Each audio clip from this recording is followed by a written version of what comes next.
Here at the channel, we cover the world of cleaner, greener, safer and smarter transportation, which of course means that we devote a lot of coverage to the electric vehicle space.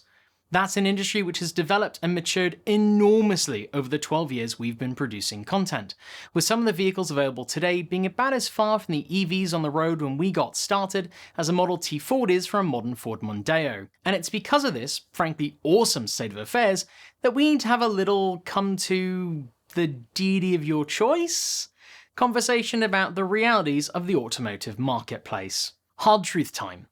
On a purely practical and objective level, in the summer of 2021, no one needs to buy a $150,000 more sedan or saloon car. To be 100% clear, that statement is not to say that we think you shouldn't buy a six-figure sedan. It's your money. Spend it how you like. We all do. After all, Kate doesn't strictly need a mid-century Morris Minor, I don't need a motorcycle, and Nikki doesn't need a fantastically complicated coffee maker.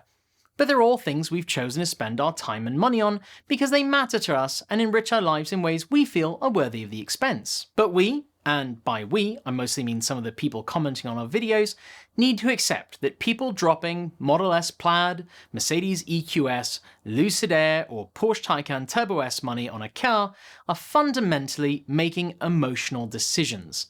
And emotional decisions are by their very nature not completely rational. Honestly, our entire culture around cars isn't terribly rational, and hasn't been for a century now. In 1921, no one really needed a Rolls-Royce Silver Ghost or a Fiat 510 either, but those cars sold and remain legends to this day. But because high-end cars are inherently irrational purchases, we all need to accept that for some buyers, spec sheets and road tests aren't going to tell the whole story of why someone does or doesn't choose to fall in love with, or at least into the driver's seat of a given vehicle. It's a conversation that long predates modern electric cars, and is perhaps well exemplified by the difference between the American muscle cars of the 60s and 70s and contemporary sports cars of the same era. American muscle was all about tire-smoking power tearing up the drag strip or a long stretch of American highway. And having just driven across America from coast to coast, I cannot begin to express just how straight those highways can be. While European sports cars of the same era, whose stoplight sprints were often woefully lacking next to a pushrod V8-driven piece of Detroit rolling iron, were instead designed to nimbly carve narrow Italian corners, with high-revving four-cylinder engines screaming like oiled sewing machines instead of grumbling like souped-up farm tractors. To choose another example, in the modern motorcycling world, there's a stark divide between people who want bikes that perform their tasks as precisely and perfectly as possible, and people who want bikes with character. It's hard to argue that a Moto Guzzi or most Harley-Davidson models are better motorcycles on paper than comparably priced BMW or Yamaha bikes. But there are folk who would pick the Guzzi or Harley every time, because of how the motorcycle makes them feel. Then there are going to be folk who have opinions about brands themselves due to companies' histories or an individual's own experience with a previous model.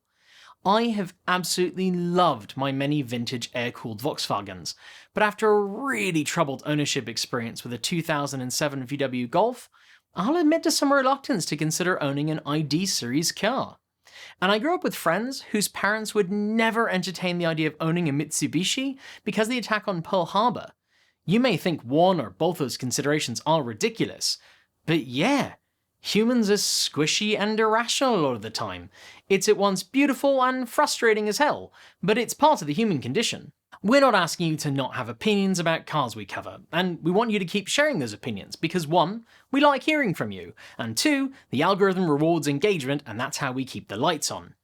But we really need everyone to make an effort to take a beat before commenting on our videos and assess why some of you all have such dramatic and often vitriolic responses to our and other commenters' perspectives, before you start accusing people of acting in bad faith or being too uneducated to properly understand the subject at hand, though some of you aren't often as polite as all that. For the record, we are brand agnostic when it comes to cars. Team members currently own cars by Tesla, General Motors, Think, Kia, BMW, and Morris.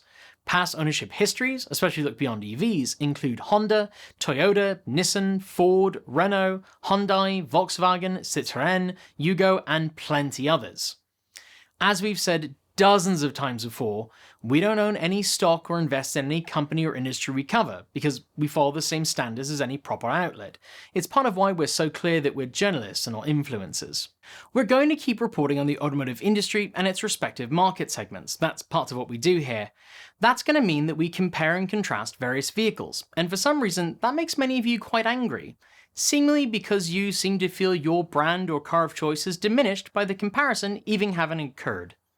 But the truth is, there are always going to be other people who make a different choice than you would, even if the numbers are on your side, because cars and six-figure purchases are all emotional decisions, and humans remain joyously and frustratingly irrational creatures. That's it for today. If you liked the video, be sure to give it a thumbs up, and don't forget to subscribe to this channel and our other two channels, Transport Evolved Take 2 and Transport Evolved Shorts.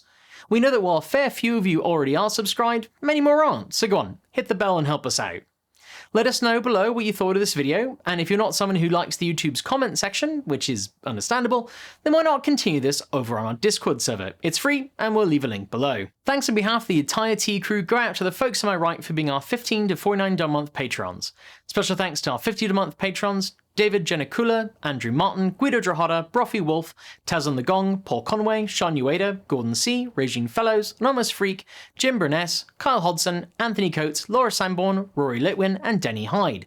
And our deepest gratitude to $100 a month Patreon supporters, John Lyons, Marcel Ward, Reggie Watts, JP Fagerback, Will Graylan, Ellery Hensey, and Ian. If you'd like to join the ranks of our wonderful supporters, you'll find links below to Patreon, Bitcoin, and Ko-fi, and of course, you can also buy your very own Transport Evolved swag over on our Redbubble store. Thanks for joining me, and as always, keep evolving!